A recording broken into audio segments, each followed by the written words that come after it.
Hello everyone, Travis here, and welcome back to another OpenRCT2 Europe Park collaboration episode here on Simfox. In today's episode, I will be continuing where I left off last time with the Aero Suspended Coaster. If you noticed in the last episode when I created the layout, my inspiration was basically Ninja from Six Flags Magic Mountain, in that it starts on the top of a hill and uses the terrain to generate the momentum and then has the main lift hill at the end. I also made sure that it went over water as well, because that's something that Ninja is famous for also. And I have to say, if you haven't ever ridden one of these Aero Suspended Coasters, they're a lot of fun. They really fall into the category of being more of a family type coaster, but they do get up to some pretty high speeds and they whip around the corners, extending way out over the water and what have you. In addition to the station building and adding a couple of shops, the main thing that we're going to be working on is a custom support system for this coaster. I think that most of the coasters in this game don't have realistic supports, and so you'll notice on a lot of them I add some sort of custom pieces, be it the wooden support block piece, the little support pieces that come with the game, or in this case I'll be using the mechanical theming pipe pieces. I don't usually do a full support system like I did on this coaster, but I almost always use something to enhance the supports. There are custom support pieces, B&M support packs and stuff, but I find those very difficult to use, and so I very rarely use them. And given that this park doesn't include any custom scenery, I have to make do with what the game provides for me, and I think it actually turns out pretty good.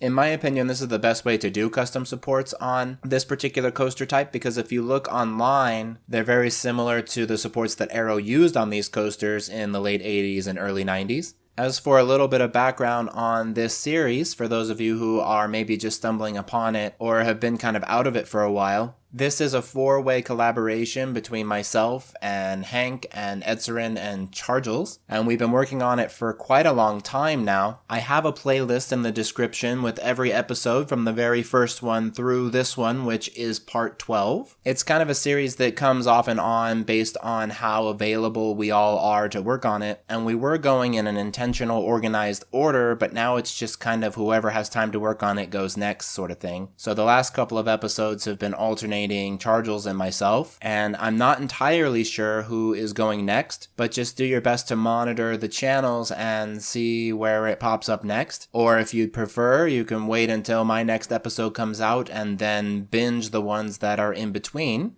This is a pretty cool park, and as I've mentioned before, the biggest challenge is the lack of custom scenery. It makes us have to kind of think outside of the box in a lot of ways, and you see in this episode that I really do that. As far as the theming of this area, it's not really themed to any particular country. This kind of just is a connector section between the main entrance area and Charjallz France area, I believe. And just the way that the terrain was right here and the water at the base of the hill, I thought that it would be perfect for an Aero Suspended Coaster. But yeah, I hope you all are enjoying this series so far and that it hasn't been too spread out or too out of order and random for you all to follow, because this series does showcase a different kind of skill set that I know for me, with most of my content, I don't get to do very often without custom scenery and that kind of stuff. And also we're kind of having to explore a different culture than we're used to. So yeah.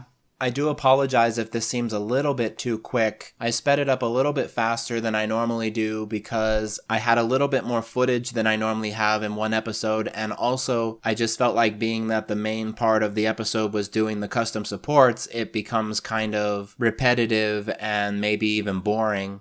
Let me know in the comments below if this is just way too fast for you, and I'll definitely think about that in future uploads. And also feel free to let me know in the comments below what you think of how this turned out. As I've mentioned before, I do enjoy receiving comments and feedback from you all. I do want to thank you all for supporting my channel and interacting with me as much as you do. Give this video a thumbs up if you like what you see, and be sure to subscribe if you haven't already. I really do appreciate those of you who click that red button and turn on notifications for my future content. It lets me know that I am producing watchable videos and keeping at least some of you engaged in my creative processes.